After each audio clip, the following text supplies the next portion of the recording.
Hello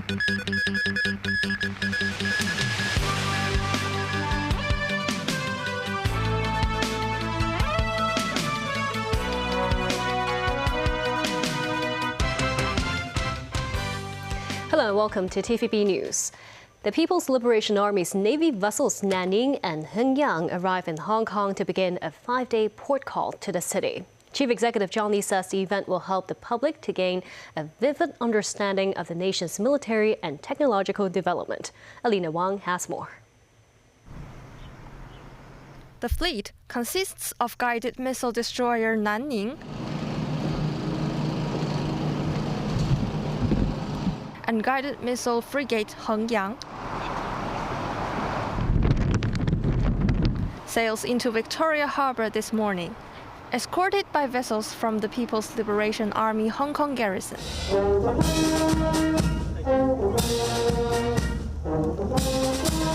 Soldiers wave to the shore as vessels moors at Nong Shun Chao Barracks. Chief Executive John Lee delivers a welcoming address at the welcoming ceremony.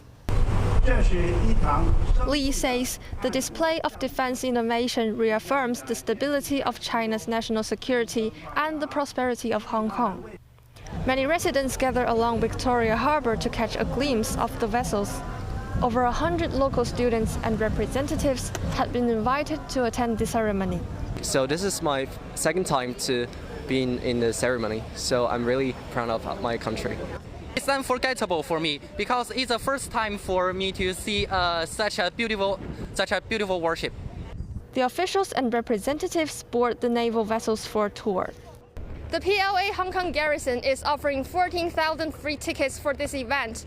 Residents can get them through the official WeChat account. Alina Wang, TVB News. The Center for Health Protection expects a surge in flu cases in the coming weeks as the city has entered into a summer flu season. This as health authorities also note a rising trend of COVID infections. Timothy Lee has more. In its latest report on Hong Kong's respiratory diseases situation, the CHP recorded an influenza positive rate of 6.69% over the past week. Along with cases of hospitalization in public hospitals, both figures have already surpassed the baseline level. Some 60% of the infections consisted of influenza A. Last week, a total of 46 cases of influenza outbreak had been recorded in the city's schools or care homes, with 70% of them having taken place in schools. Health authorities note with Hong Kong entering into the summer flu season, flu activity is expected to rise significantly in the next few weeks. Dr. Albert Au, the head of the Department of Health's Communicable Disease Branch, stresses the effects of the summer flu season are usually less severe than that of its winter counterpart. But he emphasizes it is difficult to determine the length of the current season, adding influenza activity is expected to remain at high levels throughout August and September. Regarding serious cases, the city has recorded an additional 23 adult cases and another 2 involving children. This despite the children having already received seasonal flu vaccination. Dr. Au says immunity levels tend to gradually drop around half a year after the vaccination, adding that children should get the jab again in the subsequent year. The CHP highlights that vaccinated children and elderly people experience far lower rates of serious flu symptoms than those who did not receive the jab. Health authorities also remind residents an upward trajectory was noted in COVID and respiratory syncytial virus infections, and urges the community to wear masks when boarding public transport or in crowded areas. Timothy Lee, TVB News. The Hong Kong Observatory issues the city's first standby signal number 1 of the year, which will remain in effect at least until noon on Friday. The forecaster says it will assess the need to hoist the number 3 strong wind signal tomorrow, depending on wind conditions. Many districts in Hong Kong sweltered today under the influence of the high-pressure subtropical ridge. Undeterred by the heat, some jogged along the Central Pier. Churning around the central South China Sea, the tropical cyclone has entered within 800 kilometers of Hong Kong and will gradually intensify, moving generally towards Hainan Island while maintaining a distance of 500 kilometers or more from Hong Kong. With the tropical cyclone edging closer to the coast of southern China tomorrow, local winds offshore and on high ground are expected to strengthen. The weather will become unsettled gradually. There will be more squally showers. The forecaster expects offshore winds in Hong Kong to reach force 6 tomorrow and Saturday and reminds the public to stay away from the shoreline. Due to an active southerly airstream, winds along the Guangdong coast will remain quite strong until early next week with occasional heavy showers. The mercury will see a slight dip. Meanwhile, in neighboring Macau, the number 1 typhoon signal is also expected to remain in force throughout the day. The enclave saw scorching heat in the morning. Winds are expected to gradually strengthen tomorrow with more frequent showers. Iranian Parliament Speaker Mohammad Bagher Khalibaf says inspectors would not be granted access to nuclear sites damaged during last month's war. Qatari and Pakistani mediators conclude separate meetings with U.S. and Iranian negotiators, making positive progress on issues related to the Memorandum of Understanding. They also agree to continue discussions, host Qatar says. Daniel Rao tells us more. Iranian Parliament Speaker Mohammad Bagher Khalibaf says inspectors would not be granted access to nuclear sites damaged during last month's war. He says no matter what, access to sites that have been bombed and damaged cannot be granted. Khalibaf adds inspectors are currently permitted to visit only 2 sites, the Bushehr nuclear power plant and the Tehran research reactor, in line with decisions by Iran's Supreme National Security Council. His comments come as US and Iranian negotiators met separately on Wednesday with Qatari and Pakistani mediators, with positive progress made, and they agreed to continue discussions, host Qatar says. US Middle East envoy Steve Witkoff and Jared Kushner, US President Donald Trump's son-in-law, are in Qatar for talks seeking a permanent end to the war, along with Iran's top negotiator Qasem Gharibabadi. Negotiators aim to nail down specifics to pave the way for top leaders to seal an agreement, though differences over the Strait of Hormuz and Lebanon loom large. A ship ran aground in the strait while using a route not approved by Iran, state television in Tehran reported Wednesday. The vessel was identified as a foreign container ship with no other details. The report appeared aimed at underlining Tehran's claims to control the strait, which the world has long considered an international waterway. A fifth of all oil and natural gas in the world passed through it in peacetime. Since the US and Israel launched the war against Iran on February 28th, Iran has used its ability to choke off the waterway as a key source of leverage, disrupting global markets for energy and other critical goods. Iran and the US agree as part of an interim deal to allow ships to pass without paying charges for 60 days. But Tehran insists it must control the routes of the vessels and later charge fees for passage, upending decades of practice in the waterway. The US and many Gulf Arab states say they won't agree to this. An effort by Oman and a UN agency to launch a new route near Oman's shore sparked attacks across the Middle East last weekend, highlighting the tensions. Dan Arel, TVB News.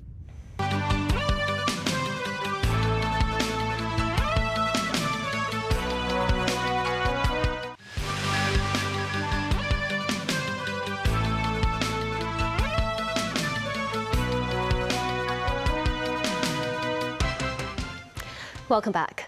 The death toll from the 2 powerful earthquakes that struck Venezuela in June mounts to close to 2,300, while the number of injured climbs to more than 11,000.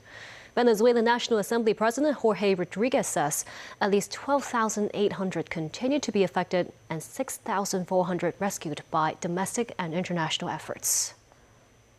Thousands of displaced Venezuelans are sleeping in crowded shelters or outside without access to clean water amid dismal sanitary conditions.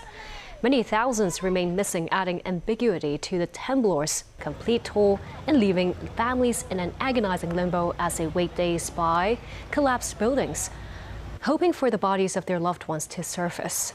One non-governmental digital database where families can register missing loved ones showed over 40,600 people still unaccounted for as of Wednesday. U.S. President Donald Trump takes his maiden voyage on a new Air Force One worth $400 million that was gifted by Qatar. He took the retrofitted Boeing 747-800 to North Dakota to visit the newly built Theodore Roosevelt Presidential Library. There, he made a speech that further drives a partisan wedge, calling Democrats losers while addressing the latest birthright citizenship decision handed down by the Supreme Court. Gloria Feng has more. Arriving at an air base in Maryland, U.S. President Donald Trump's motorcade rolls up next to the new Air Force One, a $400 million gift from Qatar. Gone is the trademark light blue hull that helped Air Force One blend into the sky. Instead, the refurbished plane is painted in Trump's preferred colors, a navy blue belly with red and gold stripes. The president calls the jet a gift from a country that treated us very well. So they just completed it. They made it appropriate for a president. That means the security and all of the different bells and whistles they put on. Very complex stuff, but it's really quite something. And this is a plane that the United States of America should have. Our Air Force One was 35, 36 years old. The compressed timetable to complete the retrofitting limited the modifications to the plane. Reports by the Associated Press suggest it is not equipped with at least some of the same missile detection and countermeasure systems as the outgoing Cold War-era jets. On his inaugural journey, Trump headed to North Dakota ahead of the official opening of the Roosevelt Presidential Library. In his remarks after touring the premise, he touts the achievements of the American people ahead of the 250th anniversary of the founding of the country, as he casts blame on Democrats, calling them a group of losers. American courage won our independence. It liberated millions and millions from slavery, rescued billions from tyranny, and sustained American liberty for 2.5 centuries. And we're not going to lose it to this group of losers. He also voices his displeasure at the recent Supreme Court ruling solidifying birthright citizenship, saying it was initially meant for babies of slaves. But we'll take care of the birthright citizenship because that was not meant for rich people from other countries. It was a month after the Civil War ended that it went through. That's because it was meant for the babies of slaves. It wasn't meant for rich people from China. Gloria Feng, TVB News. President Donald Trump took in nearly $1.2 billion from his crypto businesses last year, a federal filing shows. Trump got more than $500 million from his World Liberty Financial business selling new crypto products, including governance tokens, while another crypto business took in more than $600 million from sales of meme coins. Trump says he's not involved in his finances and claims stock market gains boosted his fortune. Well, I've made a lot of money before I became president, and they invest my money, and I don't talk to them. I don't even speak to them. So I have many people, I don't know what they call it, closed accounts or something. You put your money in, and that's it. I don't talk to them. They're big institutions, and they run it. But yeah, I've had a great career. In business, I've had a great career. The 927-page disclosure form paints a stark, if incomplete, picture of the massive growth of the president's wealth since taking office last January through a web of business interests, many of which have benefited from the policy moves of Trump's own government. Trump rejects the conflict of interest protections his recent predecessors in office has instituted. Forbes estimates Trump's net worth at $6 billion, up from $2.3 billion in 2024.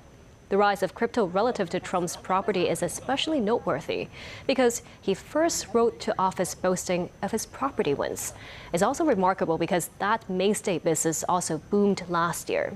Trump took in tens of millions in fees from a flurry of new hotel, resort, and condo deals overseas that amounts to the biggest property expansion ever in a century since the family business was founded.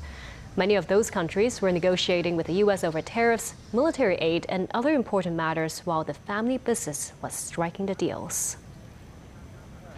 4 men have been arrested in connection with the death of a 33-year-old man who was found dead in a Mongkok flat yesterday. The flat was reportedly hosting a drug party. Police arrested 2 men on Wednesday after the incident and later rounded up 2 more suspects on Thursday for alleged drug trafficking and consumption. On Wednesday afternoon, officers received a report that a man was assaulted and lost consciousness at a unit on Tommy Road. At the scene, police found a 33-year-old man lying naked on the floor. The man was sent to Kwang Wah Hospital where he was pronounced dead. Reportedly, the flat was in a disarray with various suspected drugs seized. They include ketamine, cannabis, methamphetamine, and Viagra. Investigations revealed the deceased and the 4 arrested men had met through a dating app for homosexual partners and were not closely acquainted. One of the arrested men resides in that flat and reportedly hosts drug-fueled group sex parties from time to time. On Wednesday morning, the 5 men took part in the party there. During the gathering, the deceased reportedly became emotionally agitated and assaulted others.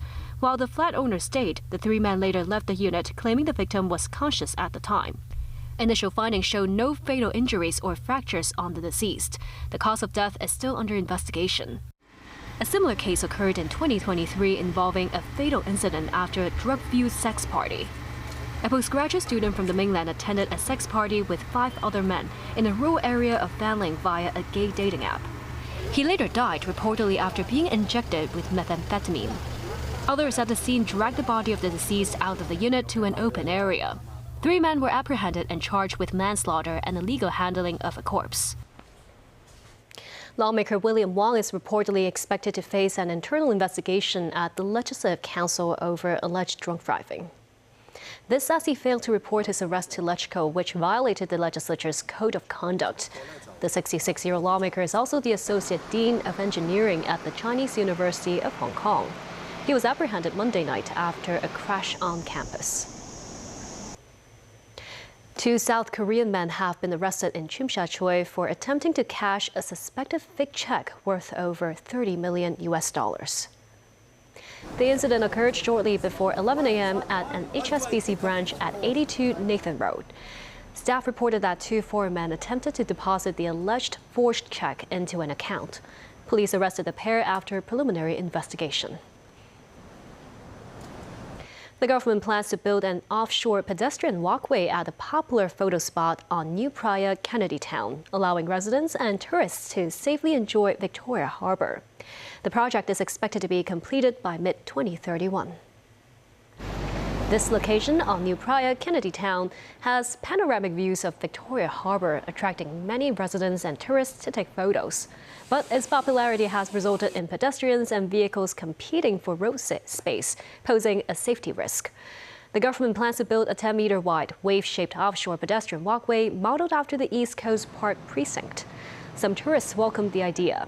The Civil Engineering and Development Department said the project will adopt a new and old integration concept, providing ample space for the public to walk and jog. Vincent Ho, chairman of the Harbourfront Commission, hopes authorities will not use the traditional practice of enclosing the construction site with hoardings. The authorities will consult the Central and Western District Council on the project next week. And that's the news. Thank you for watching.